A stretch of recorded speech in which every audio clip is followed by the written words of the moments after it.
Okay.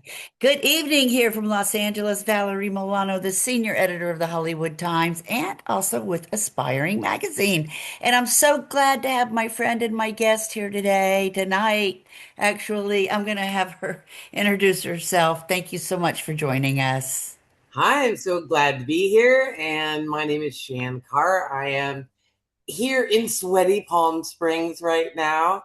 I got my fan going and I had 10 minutes at home and I threw off all my clothes, jumped in the pool, and then threw back all my clothes again. And I'm with you. I love it. Thank you for taking the time tonight, Chan. And what did inspire you to create Marilyn's Morning After Snarkiture bus tour as part of the Maryland 100 weekend in Palm Springs? My dog is alerting me to something, but well, it's I was so impressed that Pride came up with a great fundraiser where they're doing the Maryland 100 thing. And so I knew a bunch of people were going to be dressed up. I bought my tickets and my costume to support the Maryland thing. And then a few times I have done something called the SNARKITECTURE walking tour or a bus tour. I did it for a couple conventions and I thought, "Oh, what a great opportunity to honestly, it makes me learn more as I have to do a new slant on any one of the tours." So I'm learning a bunch about Marilyn Monroe, and she would have turned 100 on that weekend, and so learning a little bit about how incredibly smart she was and how she proved you could be, just brilliant and still just be taken as a bimbo at the same time. And you know how women are, especially a cute blondie like yourself, like she was. Thank you. And so one of the things was that she showed you that you could be underestimated and overexposed at the same time. And I've been learning about. So that's it. Is then I start reading, and I did a walking tour of Warm Sands this fall, and I learned a little bit more about the resort culture in its queerness and the growing of it. And the truth is, this architecture tour, I'm going to talk about 4 or 5 of the women who helped build the history and the queering of Palm Springs. And among them, the first queer resort, now it's called lesbian-friendly, or that's what they called it back then. And for 30 years, Edie Adams had, since 1968, she had a lesbian resort called the Desert Night. And then another woman bought it in, it was like 1998, and she had it until 2010, and it was called, oh my God, Queen of Hearts. Same property though. And so even before the boys had their hotel, Edie Adams, who was a famous singer and an actress, and her wife, Pat McGrath, had this cute little resort.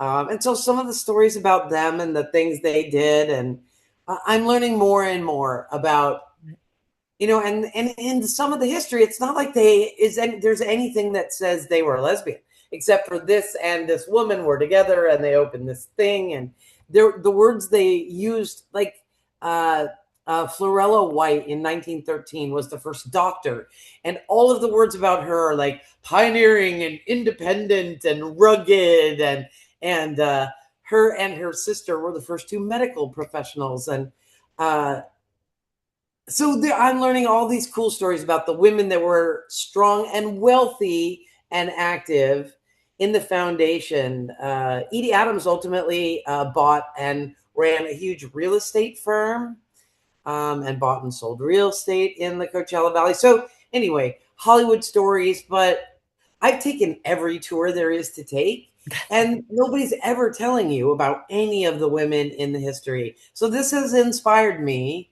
to add that to the story and kind of lead with it for this trip. So it's 2 tours at 10 and 12. The day after the Guinness World Record thing is Saturday, and I got my dress. I'm ready to go. And then Sunday, I figured the morning after, I'm hoping some of the people who come dressed on Saturday will come on the bus tour. And I think it's funny if we look a little hungover. I don't want to disrespect Maryland, but they partied. So it's the morning after. I want, a little tongue in cheek never hurt anybody. So, Well, you do describe the tour as serving tea with sugar and shade. What can guests expect, without giving too much away, from your unique storytelling style? well, I will say that I've never lived anywhere for very long, and I've lived here for very long. Both my parents were military officers, and when they retired, I became a touring comedian.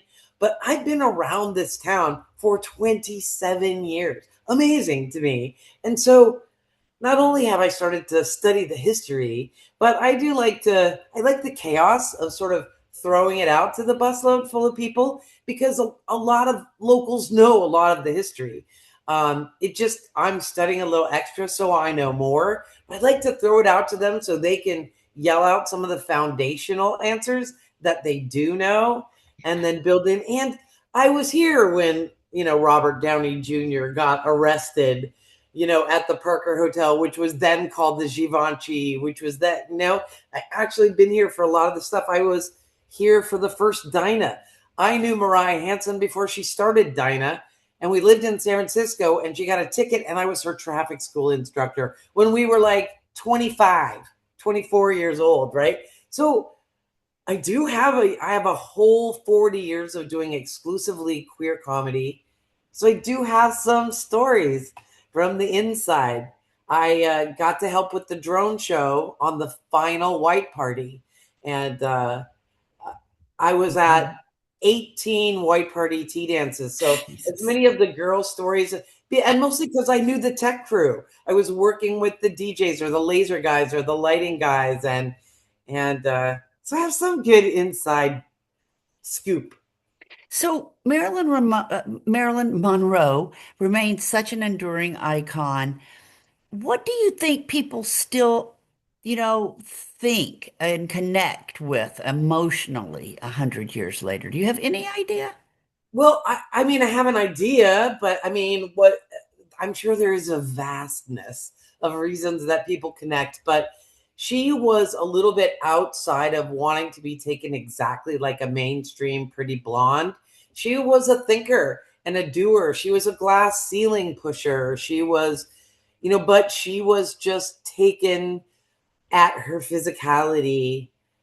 Even though it wasn't what she always led with, it was what people saw first. So I think that her constant sort of social pushback.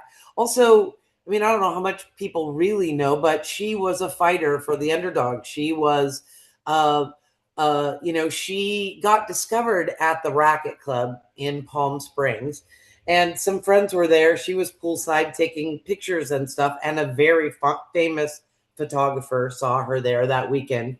And so I know here part of the connection is that she would be here. Now, there's all kinds of stuff about this is the Marilyn Monroe house, and there's a house up, in Palm Springs as a pink mailbox, and they call it the doll house that was hers. She never owned a house here. There's absolutely no real estate record of that, although she did rent that house in the last year of her life for like a summer or something. But the lure, I mean, obviously the beauty of her, how we are just attracted to what is so beautiful. And it was simple. She wasn't rail thin, she wasn't perfect, she was curvy and thoughtful and sexy and beautiful. So come on, still the whole package. Any generation, she would have been the whole package. And you talked a little bit about it. Palm Springs has so much old Hollywood history. Is there one thing, or is there any surprising or juicy stories that you uncovered while creating Well, this I tour? don't want to give away everything, but there were like houses that are now historical places where Palm Springs was a hiding place, and both hiding behind the big hedges and away from Hollywood and being yourself. Like the Racket Club was made because they didn't want ethnic people and actors and stuff in the big fancy resorts in town, right? That there was behind every hedge, there was something. I can't remember what I was headed for though. There was something about that. Um, You'll now find, you'll I lost figure, my what? No, I was just going to say, you will tell us when we get on the tour, I'm sure. That's what I was going to say. Is there were a bunch of actors who were blacklisted and stuff, right in that time where the McCarthy, right, or they would get blacklisted because whatever.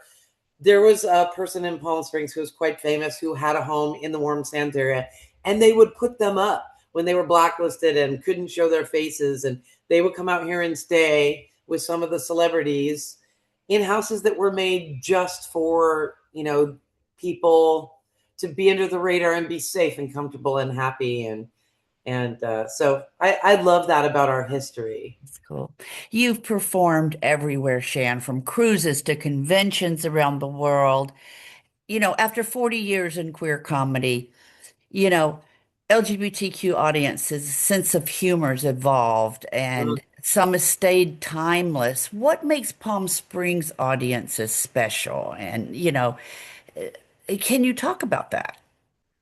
Well, I mean, I will say that, we're still as an audience old, older than the average audience, right? And so I thought that was funny when I moved here, but now I am that age of the people, right? I moved here in 98. So now I'm the age of the people I was making fun of in 98 when the elders were the ones who were here. But I think, I know 1,000 people over 60 who all are kind of the perspective of why doesn't everybody do everything the way I do it? Right? We're old enough to think that we know how everything could be done better. And so we're smart, we're bossy, as an audience a little bit elitist and snarky to begin with. It at a certain age, you're a little bit jaded, and Mhm.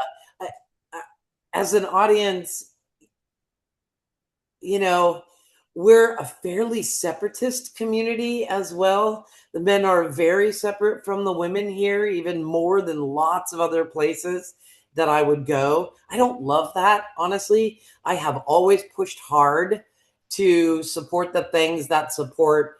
I had a big slogan a while back, better together. I got stickers. Hunters got on better together. Zoso got on better together. Pride. The center had t-shirts at Pride that said better together a couple of years ago. And that's always kind of my anthem. I came out in the 80s when we were all together. And I will say, sadly, like Arenas is one of the least welcoming places in Palm Springs. Mm. Uh, where the queer community used to be, where everybody was welcome and everybody was at the bar. And that's what made our clubs and our events so cool, is that everybody felt free and open there. Like, I've been at Hunters, which is owned and run by a lesbian, and I've heard guys go, under their breath at me, why is that fish in our bar? But that is part of Palm Springs. I think it's part of the age. And So we're a smart, interesting audience, but we're tough as well. We've seen it all, we've done it all. We feel like I'm like, there's an undercurrent of get off my decomposed granite, you whippersnapper. If Marilyn Monroe could somehow hop on your bus tour today, what do you think she'd say about Palm Springs in 2026? Well, I think as a beautiful, smart, well dressed, beautiful, beautiful woman, she would be idolized as she was then. Both the boys and the girls would elevate her and bring a fan to blow up her dress. I'm going to bring a fan to blow up my dress on the Maryland Day for Pride. Like, I've got a little battery operated fan. Yeah, I'm going to bring it.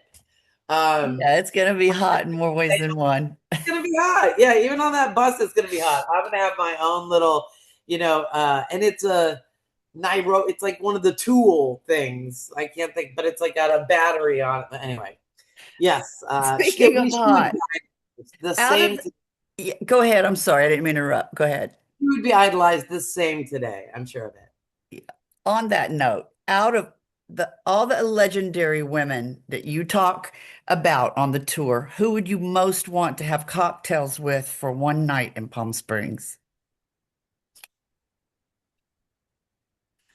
I would like to sit with Edie Adams and Pat McGrath, that couple that owned the Desert Night for so long, because I I find it inspirational. The few people who can survive decades of service to the queer community, we can be a little cannibalistic, right? And so sometimes people don't survive as hard as they might try. So I just know that there had to be some generosity of spirit that those two women had to have to sustain that, and the stories they must have to tell after decades of having a little resort. And it wasn't just women, it was men and women and gay people and straight people, but it was a little hideaway, right? Because it came with that secret, it was called the Little Paradise. That's what they called that resort. So yeah, I always think the people who have run these resorts for decades in these towns must have so much cool stuff to tell. Yeah, for sure. So, for our audience, for our readers and our viewers, can you tell them how can they find out more about Shann Carr and more about this tour and get their tickets? All right. Well, you can go to shancar.com. It's two N's and two R's. Shancar.com. And then click on the picture that says SNARKITECTURE and buy your ticket. I'm actually using, there's a new young woman who has started her own queer ticket master, and it's called Queer Cal. And I'm even trying out the new gay Ticketmaster ticketing system. So you'll get to go through there, right? As many ways as we can support the people who actually go out there and support us. I'm always game for a good shot. So shancar.com, click it for a ticket, and come dressed in a rat pack, come dressed in your sweats and a cap, come dressed as Marilyn Monroe, come with your own gossip, and let's just have a good time. Love it, love it, love it. I always enjoy talking to you and seeing you, Shan. And we're the Hollywood Times today, hollywoodtimes.net, and the Hollywood Times Official is our YouTube channel. And we will see you very soon. Thank you again for all your time and your humor and your creativity. Mwah. Wonka. Okay. See you soon. Thanks again. All All right. right. Bye, baby.